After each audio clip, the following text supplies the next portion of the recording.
Ano kaya mabili rito?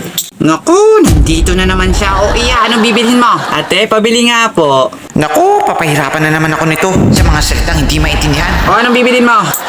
Pabili nga po ng yan. Ano? Anong sinasabi mo? Para siyang i-check, hindi ko siya maintindihan. Te, ang sabi ko po, pabili po ng yan. Anong pinagsasabi mo? Nakainom ka ba at bulol ka na magsalita? Lakas ng tama mo ha. Hindi po, no. Baka kayo nakainom. Itadamay niyo pa ako.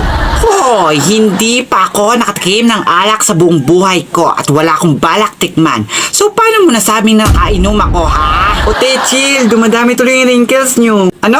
Pati ba naman wrinkles ko pinapansin? Paliwanag ko lang naman sa'yo para maintindihan mo. O, anong bibili mo? Ubot galit ko.